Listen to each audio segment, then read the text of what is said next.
अगर मैं आपसे कहूँ एक आदमी की हार पूरे भारत को गुलाम बना सकती थी और वो आदमी था चाणक्य। सोचिए, अगर वो हार जाता तो आज भारत कैसा होता। ये कहानी है उस समय की जब भारत टुकड़ों में बटा हुआ था, हर राज्य अपने लिए लड़ रहा था और पश्चिम से एक तूफान उठ चुका था, यूनानी आक्रमण। And from the west a storm had already begun to rise, the Greek invasion. ब्राह्मण को बना देता है इतिहास का सबसे खतरनाक दिमाग। तक्षशिला का एक शिक्षक, गरीब लेकिन बुद्धिमान, नाम चाणक्य।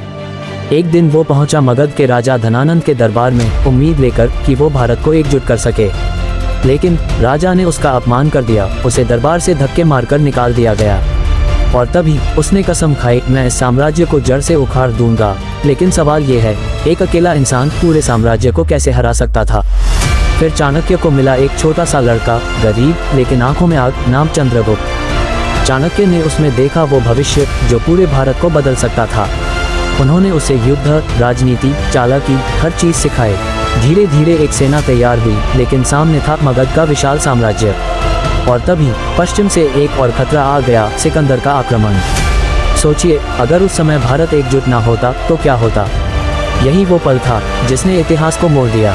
चाणक्य ने सीधा युद्ध नहीं किया, उन्होंने खेला माइंड गेम। उन्होंने दुश्मनों को आपस में लड़वाया, राजाओं को तोड़ा और धीरे धीरे मगध की नींव हिलने लगी। लेकिन अगर उनकी एक भी चाल फेल हो जाती तो सब खत्म हो जाता। और यही सबसे बड़ा सवाल है, अगर चाणक्य हार जाता तो। सोचिए, अगर चाणक्य हार जाता, मगध का भ्रष्ट शासन चलता रहता, भारत कभी एकजुट नहीं होता, यूनानी और विदेशी ताकतें भारत पर कब्जा कर लेती, शायद भारत बन ही नहीं पाता।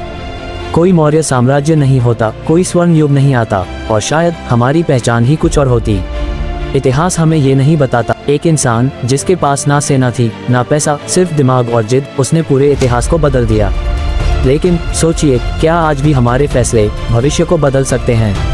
इतिहास सिर्फ जो हुआ वो नहीं है, बल्कि जो हो सकता था वो भी है। और चाणक्य हमें सिखाते हैं कि एक इंसान अगर ठान ले तो वो पूरी दुनिया का भविष्य बदल सकता है। अगर आपको ऐसे ही असली इतिहास के छुपे हुए सच जानने हैं तो अभी सब्सक्राइब करो प्रोफाइनिटी हिस्ट्री को, क्योंकि यहाँ आपको सिर्फ कहानियाँ नहीं, इतिहास के पीछे की सच्चाई मिलेगी।